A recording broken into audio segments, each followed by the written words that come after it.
Hay crímenes que no se han resuelto a pesar de una exhaustiva investigación y evidencias. Pero, ¿qué pasa cuando, aún teniendo esos elementos, existe una duda sobre quién se considera el culpable? Era la noche del 31 de octubre de 1981. En un convento en Amarillo, Texas, dormía la hermana Thadea Benz, de 76 años. Por la mañana no asistió a la misa de las 6:30, a la que siempre iba. Otra religiosa fue a su habitación y la encontró boca abajo en el piso, con manchas de sangre cerca. Lo único que parecía extraño era que la puerta que daba a la sala estuviera cerrada, porque la hermana no podía oír bien y la dejaba un poco abierta para escuchar el timbre de las mañanas. Creyendo que se había caído y por lo tanto que había sido una muerte natural, las hermanas la envolvieron en una sábana y limpiaron la sangre. Luego, una de ellas notaría que la ventana estaba rota y sospecharon de un robo, pero no vincularon la muerte de la monja con esto. Avisaron a la policía. El forense revisó el cuerpo y se dieron cuenta de que era un crimen porque la hermana Thadea había sido ultrajada, apuñalada y estrangulada. Lo que se pudo analizar de la escena del crimen permitió hallar cabello. Era negro y se concluyó que pertenecía a un hispano. Un testigo vio cerca del lugar a un hombre de piel morena y cabello rizado oscuro la noche del asesinato. 10 días después, encontraron un sospechoso, Johnny Frank Garrett, aunque él era norteamericano, caucásico y de cabello castaño claro. Lo interrogaron y afirmaron que admitió el crimen, pero que no había querido firmar la confesión. Johnny Frank siempre negó que eso hubiera pasado. La supuesta confesión señalaba que Garrett entró en el convento con la intención de robar. La monja lo descubrió y él la atacó quitándole la vida. Pero no tenía detalles como el uso de un arma blanca. Además, poco tiempo pasaría para que ocurriera otro crimen con el que no intentaron relacionarlo, a pesar de que habían afirmado que la misma persona había cometido los dos. En el juicio que siguió, fue hallado culpable y condenado a muerte a sus 17 años. Siempre mantuvo su inocencia. Investigando sus antecedentes familiares, eran una biografía del horror. 3 especialistas lo analizaron para verificar su estado mental. Les dijo que su padrastro lo había ultrajado y luego vendido a otros para explotarlo mediante fotos y videos, apenas empezando su adolescencia. Desde los 13 años ya era consumidor de sustancias alentado por sus propios familiares, desde los 10 años. El uso de esas sustancias, entre las que estaban las anfetaminas y el diluyente de pintura, le produjo daño cerebral. Lo habían golpeado tanto que presentaba lesiones en la cabeza, quemaduras graves y daño cognitivo, pero nada de esto se consideró para su defensa, así como tampoco el que no coincidiera con el hombre que fue visto dejando la escena del crimen. Además, tenía delirios paranoicos. El diagnóstico fue psicosis y discapacidad mental, pero esto no lo supo el jurado. Pasaron los años y estando a un mes de su ejecución, el Papa Juan Pablo II y las otras monjas compañeras de la hermana Thadea pidieron que fuera perdonado. La gobernadora le dio un aplazamiento de 30 días, pero de inmediato la Junta de Indultos y Libertad Condicional de Texas se reunió y reanudó el proceso, de manera casi unánime. Así que a sus 28 años, el 11 de febrero de 1992, se le aplicó la inyección letal. Ni en sus últimos momentos admitió su culpa. Sus últimas palabras fueron: «Gracias a mi familia por amarme y cuidarme. Los demás pueden besarme el trasero». El segundo crimen que mencioné, el 9 de julio en Houston, fue uno que los investigadores encontraron muy parecido al de la hermana Thadea.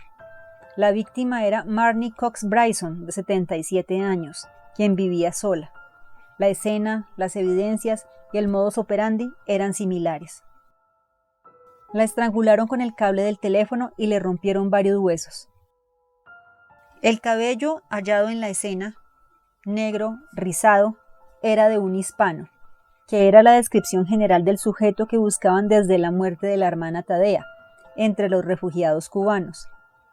¿Qué llevó a que la investigación se desviara tanto como para centrarse en Johnny Garrett? Resulta que una psíquica que se hacía llamar Burbujas dijo a la prensa que el asesinato de la monja había sido cometido por un adolescente que usaba una peluca tipo afro y vivía en una casa de madera en la misma calle donde quedaba el convento. Dejaron de lado que para incriminar a Garrett se basaron en sus huellas digitales halladas en el convento, pero él vivía cerca del lugar y podía haber ingresado en cualquier otro momento.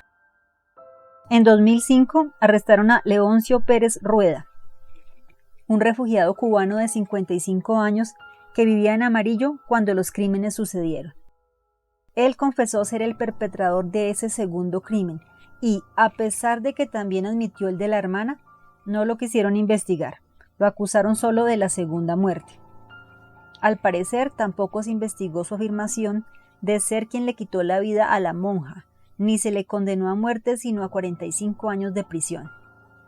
Él ya había sido sospechoso en 1991 porque se le vio espiando a una mujer por la ventana de su casa. Con el paso de los años, se hizo evidente que la defensa no había sido la adecuada, ni el interrogatorio que se realizó a Frank solo, cuando por ser menor de edad debía tener a un familiar o a un abogado con él. Además, todos sus problemas mentales también, al menos hoy en día, serían vistos como atenuantes. El forense del caso de la hermana Tadea recibió una muestra de fluidos del ataque, pero como no tenía el equipo adecuado para su análisis y no se lo pidieron, la botó. Más adelante sería acusado de fraude por falsificar gran cantidad de informes y autopsias fallidas. Aceptaría 6 cargos. La familia de Frank lleva más de 30 años pidiendo que se analice de nuevo la evidencia y se limpie la memoria de su hermano. El abogado dice que es muy complicado lograrlo porque el estado de Texas, que es de los que más presos ejecuta, tendría que admitir que se equivocó y mató a un hombre inocente. Si bien, aún con la evidencia culpando a Pérez, no se puede descartar que Frank la haya asesinado, pero podrían probar que él no la ultrajó. Lo más difícil para que se les permita analizar de nuevo las pruebas biológicas es que demuestren que éstas no han sido alteradas para validar los resultados de ADN.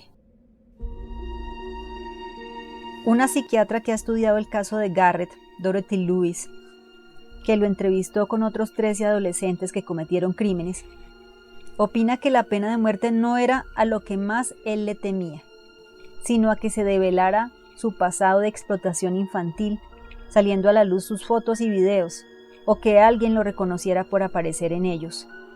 Basado en su análisis hay un documental llamado Crazy, Not Insane.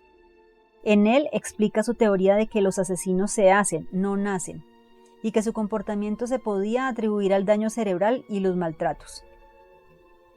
Pensaba que este chico estaba muy enfermo, y al verlo hablando de una tía Bárbara, que había fallecido, pero que él decía que lo visitaba en su celda y que lo salvaría de la muerte, empezó a pensar que sufría del controvertido diagnóstico de personalidad múltiple, que Garrett había creado una personalidad llamada Aaron Schockman, a raíz de los golpes que recibió cuando estaba en 5º grado y de la explotación y el maltrato al que fue sometido.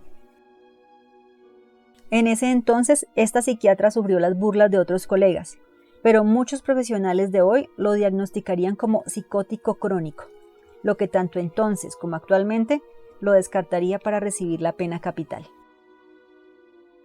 Hay un documental y una película basados en este caso llamados La última palabra de Johnny Garrett.